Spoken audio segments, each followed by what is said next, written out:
My sister raised her glass, eyes sparkling, lips painted in venom. "Cheers to the Ramirez family," she said, her gaze grazing over everyone like a queen surveying peasants. "Except for Isabella, the failure who only has money." Laughter erupted, my parents' laughter. And I didn't blink. I raised my glass too, calm and steady. "To the failure," I said, voice clear, sharp, final, "who will stop paying for your wedding." The silence was immediate, delicious. You don't see betrayal coming when it wears your last name. You excuse the jabs as jokes, the cold shoulders as stress. You tell yourself family doesn't mean harm, they just don't know better. But mine did. Natalia was always the favorite, beautiful, loud, dazzling in ways that burned others just to be near her.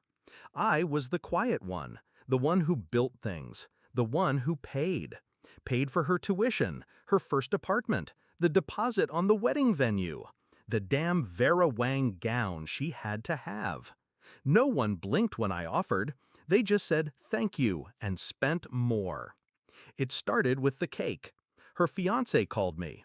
"Can you cover the extra $600 for the fondant tier?" he asked, like I was the ATM and not the sister. I hesitated, and that pause was all it took. The next week, I overheard Natalia on the phone. "She thinks she's important because she makes six figures. Please, she buys her friends and still eats alone." She didn't hang up fast enough when I entered the room. "Oh, we were just joking," she said, eyes wide with fake innocence. I nodded. I didn't say a word. I started watching instead. There were more calls, more dinners where I footed the bill, only to be talked over, mocked, diminished. She has no husband, no kids, just her spreadsheets and cats. Except I don't have cats. They just liked the narrative. The final straw came 2 weeks before that dinner. I accidentally saw a group chat. Her phone lit up while she was in the bathroom. My name was the chat title, Isabella the Wallet. Natalia, my parents, even our cousin Lucas, laughing at me, calling me pathetic, desperate, lonely, but useful.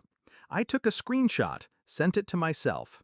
And in that quiet moment in her kitchen, I stopped being the wallet and started being the weapon. I didn't explode. I didn't cry. I calculated. I called the venue first. The balance hadn't been paid. I asked for a full breakdown, every invoice I'd covered so far. $43,712.27. Next, I called my lawyer. The wedding contract was under my name, for simplicity, Natalia had said. Perfect. Then I called the bank, froze the wedding account, transferred the remaining balance to a new one under my business. 3 days before the dinner, I canceled the florist, the caterer, the open bar.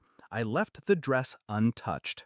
Let her try it on, twirl, dream. Let her think she'd won. Back to that dinner. When I said the words, "Who will stop paying for your wedding?" Natalia blinked once, twice. "Wait, what?" I didn't explain. I just sipped my wine.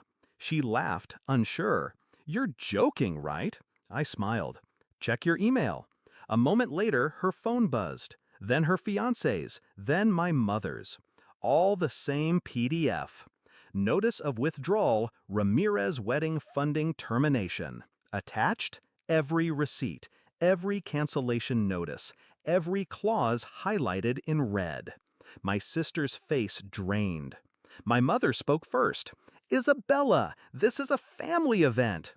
"No," I said, "this is a charity event I no longer fund." The next 24 hours were loud.